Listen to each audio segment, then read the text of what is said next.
Hey there, folks! Today we're going into the often murky world of money laundering. Now, I know what you're thinking. Money laundering sounds about as exciting as watching paint dry.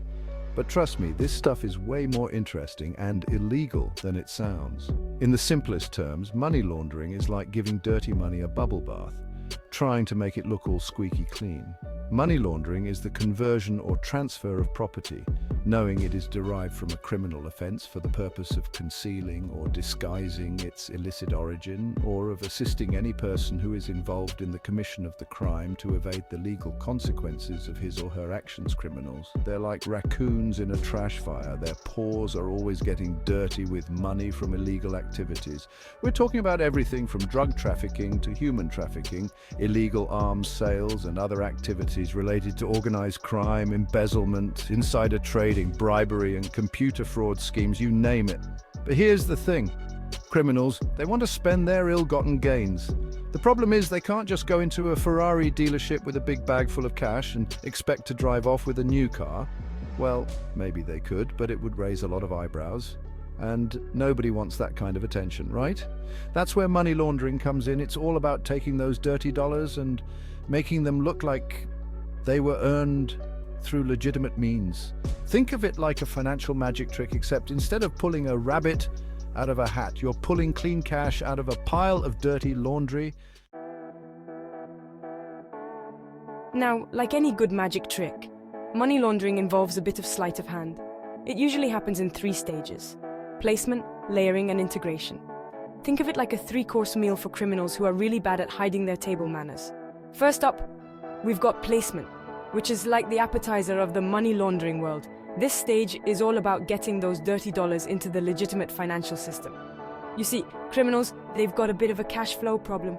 Next, we've got the main course, layering. This stage is where things get really complicated. Layering is all about making those illegal funds as difficult to trace as possible. Think of it like a game of financial hide and seek, but instead of hiding behind a curtain, you're hiding behind a complex web of transactions. Finally, we've got integration, the dessert of the money laundering world. This is where the criminals get to enjoy the fruits of their dirty labor.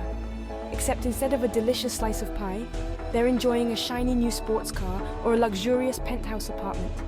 Integration is all about making those laundered funds available for spending without raising any red flags. So let's circle back to placement, the first course in our money laundering buffet. Placement is the physical disposal of cash or other assets derived from criminal activity.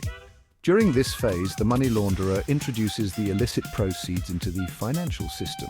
Often, this is accomplished by placing the funds into circulation through formal financial institutions, casinos, and other legitimate businesses, both domestic and international. Remember, those criminals with their pockets overflowing with dirty cash, well, they need to find a way to get that money into the financial system without setting off any alarms.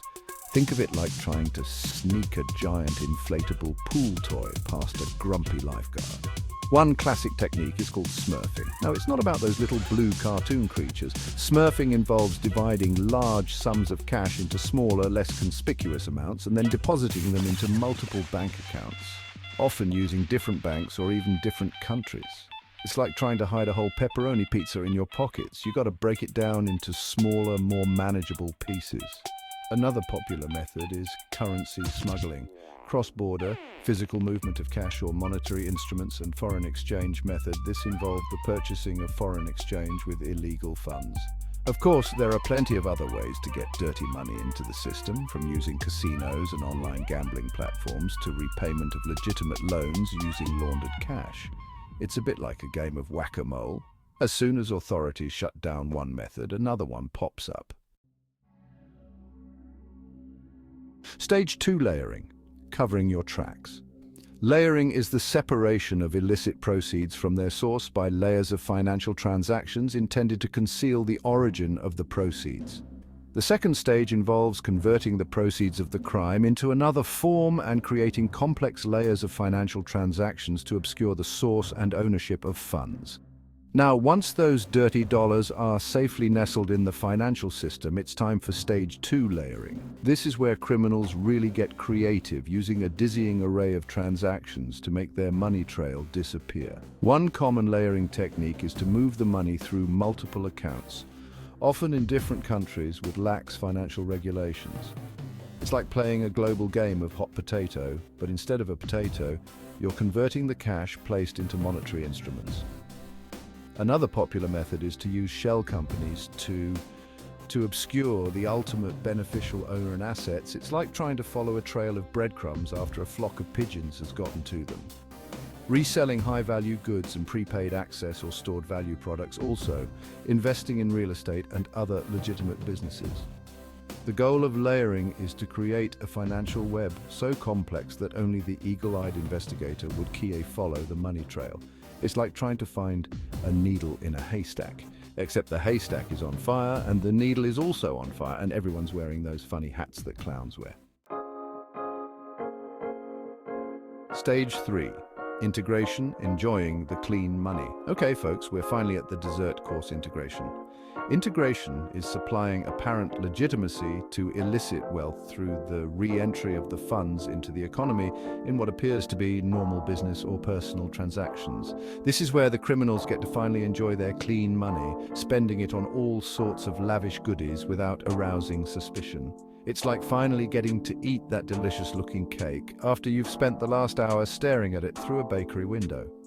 Integration can involve anything from buying luxury goods and real estate to investing in legitimate businesses and donating to charities, to try and score some good karma points after all that illegal activity.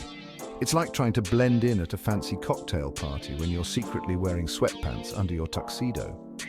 One common integration technique is to use laundered funds to buy high-value assets like art, jewelry, or even racehorses.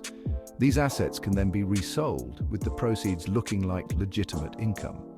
It's like turning a stolen candy bar into a brand new bicycle. Sure, it's technically clean money now, but it all started with something naughty. The key to successful integration is to make those ill-gotten gains look like they came from a legitimate source. It's like trying to convince everyone that you baked that delicious cake yourself when you actually bought it from the grocery store. As we've seen, money laundering poses serious threats to the global financial system and society as a whole. Understanding how these processes work and the steps being taken to combat them is essential for ensuring a safer, more transparent world. Whether you're a financial professional, business owner, or someone simply interested in protecting your community, vigilance and compliance with anti-money laundering regulations are key. Remember, by staying informed and following best practices, we can all play a role in stopping financial crime and protecting the integrity of the global economy. Thank you for watching. Don't forget to like, share, and subscribe to stay updated with more valuable insights on financial crime prevention and compliance. Together, we can make a difference.